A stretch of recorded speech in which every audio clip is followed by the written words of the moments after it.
This is me. 24 years ago this month. I'm 17 years old, a senior in high school living in Orlando, Florida. And 2 weeks after this picture was taken, my life went on a tremendous and continues to be on a tremendous journey. 2 weeks after this picture was taken, I dropped out of my private school in the middle of my senior year, moved to a city outside of Atlanta called College Park, Georgia, and enrolled in ministry school. And it was that time that I got a new nickname, and that nickname is White Mike. Now, how I got the nickname White Mike is pretty simple. I arrived at a church that had about 1,000 people, and when people would ask, have you seen Mike? And somebody said, Mike who? Nobody knew my last name. Smith was too hard, so White Mike is who I became. So this is White Mike on the day he graduated from ministry school. This is White Mike teaching in the youth ministry. This is White Mike doing an example on the stage with his pastor. This is White Mike being ordained into ministry. I think you're seeing a pattern. This is White Mike's first roommate when he got there. White Mike at work. White Mike at social gatherings. You can barely see White Mike in there. White Mike with pastors. I just returned from Atlanta to Pastors Conference. This picture's about 15 years old, and it's the same picture from when I was here yesterday. This is White Mike's wedding party with White Mike's dad, and White Mike has been on quite a journey the past 24 years. Now, in this time, I learned a lot of beautiful things about a lot of beautiful people. I learned a lot of ugly things about myself. And I learned a lot of dark things about the nation in which we live. But I also learned that I, being White Mike, specifically the white part, have a lot of power. White Mike has a question today, and that's this. How come when you turn on the radio in Jacksonville, or New Orleans, or Chicago, or Little Rock, the only people on the radio that talk about how great it is to kill each other are black? How come that exists? 15 stations on a dial, go up, go down. The only people on the radio bragging about getting automatic weapons, gunning each other down, are black. This right here is a song. My pastoral vocabulary won't let me read the title, but I will read this. Catch a young black male not paying attention at the red light. With your AK-47, let me see you shoot it. You're a killer, you're a killer, you're a killer. You're a killer, black male. Let me see you prove it. Why does this exist? I'll take it even further because a lot of time racism exists in what we don't know, what we don't see. Where are the white killers on the radio? Where are the white AK-47 shooters? Where are the white drug dealers? Where are the white people on the radio that brag about what it's like to murder witnesses before trial? The truth is they don't exist. And the question is why? Why don't they exist? Do white people not kill people? Do white people not use AK-47s to shoot each other? I mean, we know, do white people not do drugs? Do they not deal drugs? Of course they do. But why is it that it doesn't make it to our mainstream radio? Why is it that we don't hear it hundreds of times a day in hundreds of cities across the nation, thousands of plays that say the idea that a black guy would kill another black guy is something to be celebrated, something to be romanticized? And why is it the white people don't do it? And maybe it's because there's no white audience for it. Or maybe it's because it's not really marketable. Maybe because can't get sponsors. I don't know why it is. Or maybe it's because it's just not the white man's role. Or maybe when white people get up and talk about being drug dealers and AK-47 killers, maybe it's even sicker than that. Maybe when white people do it, they're accused of acting black. The truth is, in America, black murder is normal. Black murder is normal. The idea that a black man or a black woman would be involved in a homicide, either as a perpetrator or a victim, is so common, so broadly accepted that it basically goes unnoticed. The truth of the matter is black families are affected by homicide at rates of 10 times their white counterparts. There will be more death in the form of homicide involving black people this year than any other form of violence that dominates our national conversation. More than school shootings, mall shootings, mass shootings, workplace shootings, lovers' trysts that turn violent and bloody, even more than in war and in terrorism. No one will lose their life at greater numbers than black Americans involved in violence. Now, when you talk about what's going on in one segment of society and somehow tie it to what's going on someplace else, you kind of lose people, they detach. This is our unknowing. Prejudice, discrimination, and racism are not the same. We know prejudice, it exists in human hearts and minds. Discrimination exists in hands and policies, but racism is neither in hearts and minds, nor is it really in policies. As a matter of fact, it doesn't take action to keep racism going, it takes inaction. It doesn't take hearts and minds to keep racism going. It actually has to keep things out of people's mind. Racism is like the millstone that churns along in the background. It just goes generation in and generation out and keeps turning out the same generational outcomes. Racism is like the nicotine stains left on the walls after the smoking tenants move out. They take the couch, they take the clock, they take the picture, but the evidence that they've been there still remains. Now, when I speak of black murder being normal, I'm talking about the combination of commonality and palatability. You know, black murder in our country is not only common, it's not only frequent, but it's an idea that we celebrate. It's an idea that we say is okay. We actually make heroes out of the notion, heroes out of people that trivialize and romanticize it. How common is black murder? Well, in some demographics in the United States, it's very common. According to the CDC, they release a report every year called the LCOD, leading cause of death. And every year, it's been this way year in and year out for the past decade, as far back as they list on their site, black males ages 15 to 34, the number one cause of death is homicide. The number one cause of death. For white males, it's number 3. And when you hear that, you instantly go, well, yeah, I mean, that would seem right. I mean, I hear of black-on-black crime, or I hear about urban crime. So I guess, yeah, number 1 to number 3, I mean, it's a problem, but it's really not that bad. But the devil is always in the details. The truth of the matter is that if I were to take everybody that dies in this year, every black male 15 to 34, and I brought them into a room December 31st, said, all of you have made it to the afterlife. And I want to take a quick survey. How many of you got here by cancer? A few voices would say, me. How many of you got here by auto accidents? Me. How many of you died of a heart attack on an athletic field? Me. And I said, how many of you were gunned down by another human being? And half the room would raise their hands.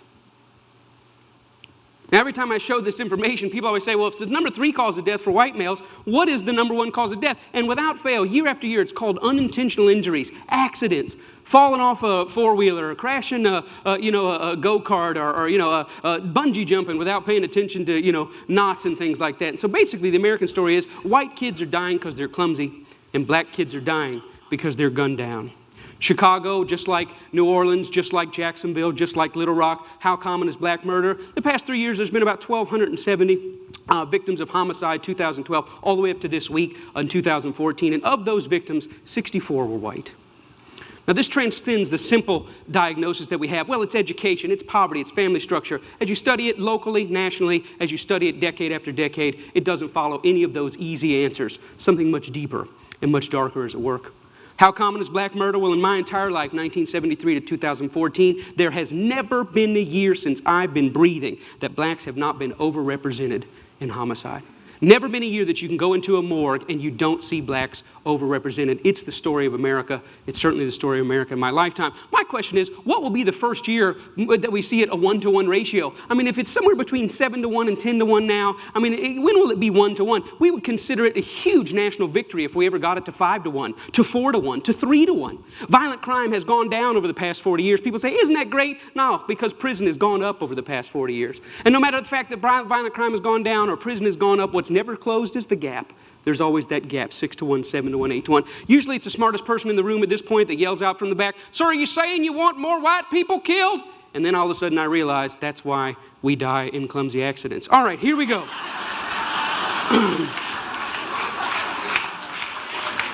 Now, the real question is, why is this going on? Why is this the story of my life? Why is this the story of my country? And everyone in this room falls into one of 2 categories. You're in one of 2 categories. Either there's something wrong with them, some core deficiency in black people, they're just prone to violence, so we use anecdotal evidence to talk about that, or there's something wrong with us. And depending on what category you fall in, if there's something wrong with them, you point fingers. Hey, we need to do something.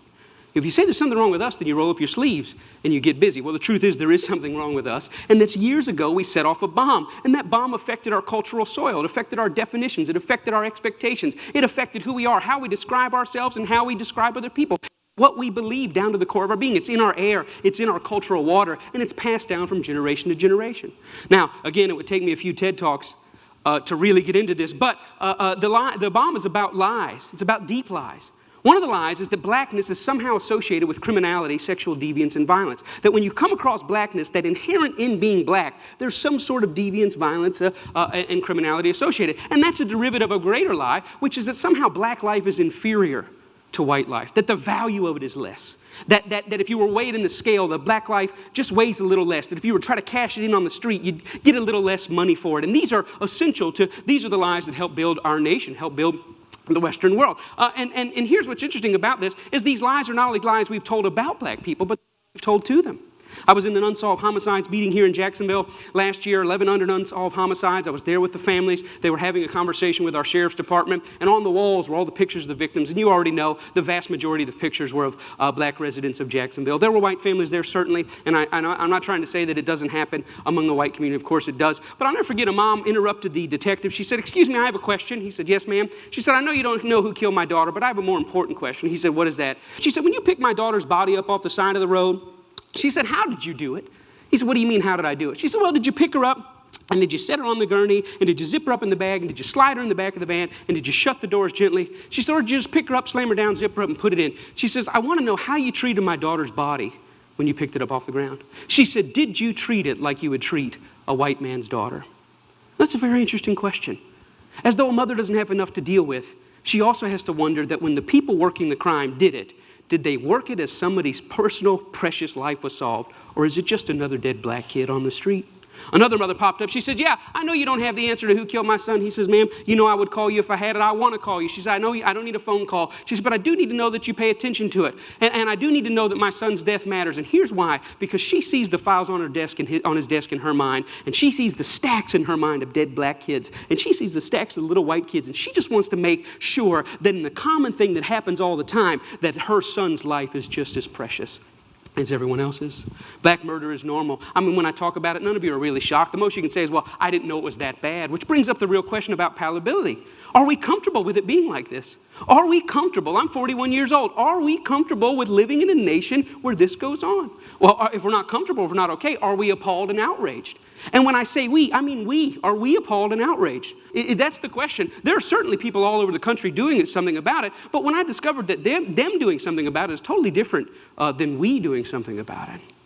Now, a lot of things that you have to understand is this about racism. And when I talk about prejudice, discrimination, and racism, the answer lies right here. It wouldn't seem like the answer is here, but if you want to know how comfortable we are with black murder, you just got to look at the marketplace. When you see this photo 1 week after Dr. King won the Montgomery bus court case, and they decided to eliminate the racist policies or the discriminatory policies. This is his picture. It was a great victory. And you know about the prejudice, you know about the discrimination, but right here on the front of the bus is the racism. Because racism exists in the unchecked and the unchallenged normal. My question is, 60 years later, what in the world is a Pepsi ad doing on the front of a bus company that makes black people sit in the back? What in the world is it doing there? I mean, did the Pepsi CEO look back on that today and go, yeah, that was a fail, shouldn't have done that? Are they ashamed? Are they ashamed that they would, well, let me ask you this, could they do it today? If I started a bus company in Jacksonville and say, "I got this great thing, beautiful buses, I want Pepsi's name on it." They said, "Let's do the deal." I said, "But the deal is gays, blacks, and Jews sit at the back." They couldn't put their name on that. Why? Because as American attitudes change, as American definitions change, as American norms change, guess who else has to change? The marketplace. There's certain things they could get away with when that type of thing was normal that they can't get away with now. The same thing not only goes with policy, it goes with entertainment. My favorite cartoon, one of them all time, is Tom and Jerry. This is Mammy Two Shoes. Mammy Two Shoes, you never saw her except for a couple of times above the knees. She was always the one yelling at Thomas the cat for what he was doing. She was voiced by Lillian Randolph, a great radio actress. But here's the interesting thing. White entertainers create white entertainment. They carve out a black role, and the black role that they saw fit was to play this stereotypical black woman. That lasted up until in the early 50s, then huge protests broke out, and they said, "You know what? We don't want to be portrayed like that anymore." And to this day, if you want to watch Tom and Jerry, you go home, you want to watch it on Netflix, you want to watch it on Amazon, this comes up on the screen. It says, "What you're about to watch contains some racial stereotypes. They were wrong then, and they're wrong now. They were commonplace. We don't want to edit her out because that will make it like it never happened. We're going to put her in, but know that we know there's something wrong with this."